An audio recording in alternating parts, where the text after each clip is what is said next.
Você acha que existe idade certa para estudar? Para você que acredita que sim, precisa conhecer o exemplo de quem não deixou o tempo e as dificuldades vencerem a vontade de aprender.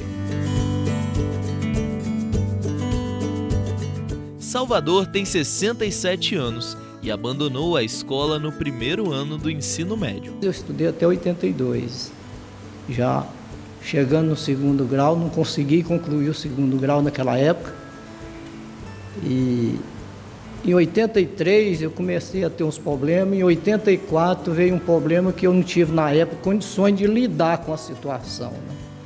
Aí eu comecei a ingerir muita bebida alcoólica, larguei os estudos de mão, quer dizer, eu deixei o segundo grau incompleto, né? Eu não cheguei no final desse segundo grau, né? Eu não queria viver mais.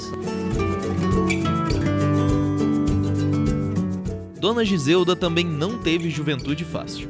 Ela veio do Maranhão com a família aos 9 anos e parou de estudar para trabalhar. Eu vim do Maranhão em 79, aí voltei, estudei, aí parei, né? E fiquei algum tempo parada. Em 1984 eu resolvi voltar a estudar. Estudei no SESI todo, fiz o como é que fala? Fundamental todinho lá.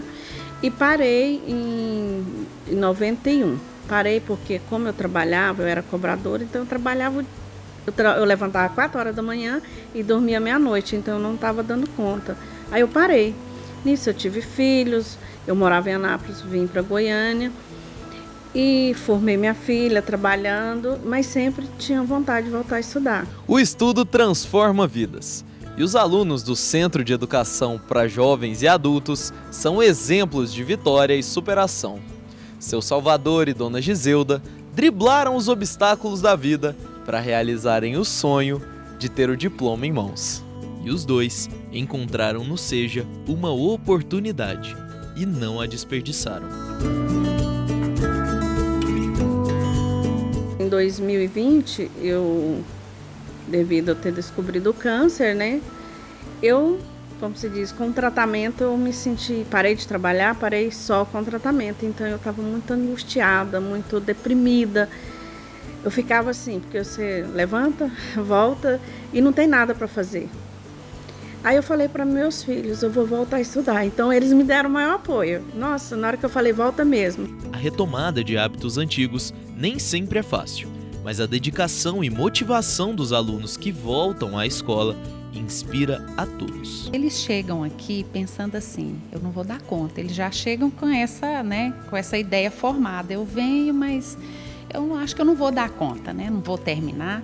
E o que a gente resgata neles é isso, olha, ou seja, ou a EJA, a Educação de Jovens e Adultos, ela está aqui não para ensinar tudo aquilo que você deixou de aprender, mas para resgatar essa autoestima de dizer, você pode, você consegue. E quando eles chegam na formatura, né? Nossa, eles chegam assim tão felizes, você fala, oh meu Deus, mais uma turma que a gente conseguiu trazer e perceber que eles são, né, capazes, que eles podem seguir a vida deles e que não existe esse limite de idade para estudar. Para nós, que trabalhamos com essa modalidade, a gente emociona, porque nos primeiros dias de aula volta, né, como se fosse voltando, porque como os pais levaram os filhos para a escola, o primeiro dia de aula, o pai naquela preocupação dos filhos quando começam a estudar.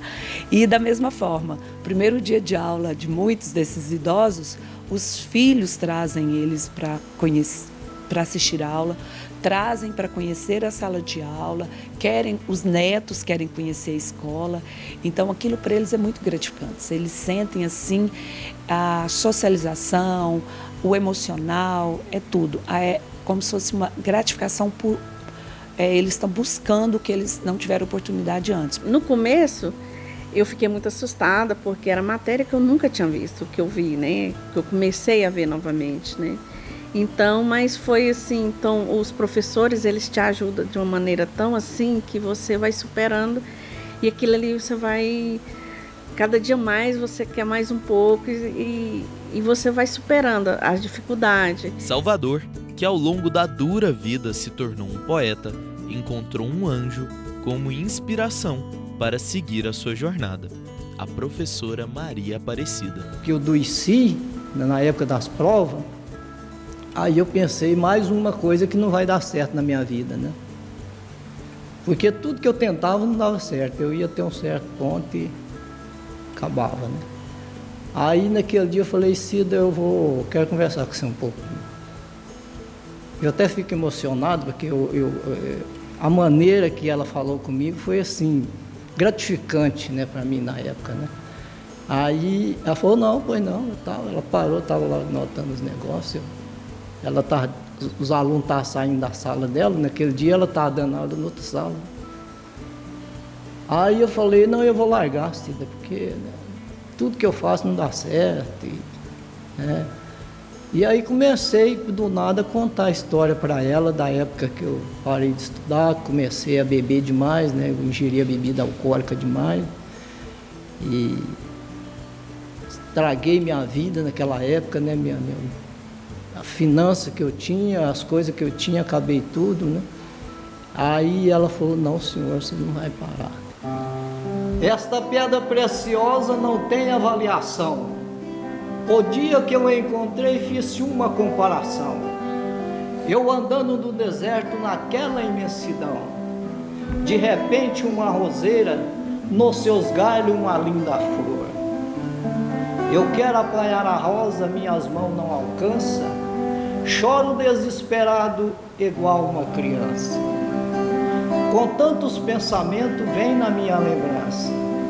Procure o conhecimento sem fazer vingança. E isso faz com que a gente se sinta muito mais do que só professor, né? Não é só ensinar, é acolher as pessoas que por um tempo acharam que não tinha mais jeito na vida. A essa pessoa linda só tem a agradecer. Com sua sabedoria, aquela árvore sem folha, sem sombra para oferecer. Ela regou suas raízes com a água do saber. Hoje é uma frondosa árvore que só pensa em viver.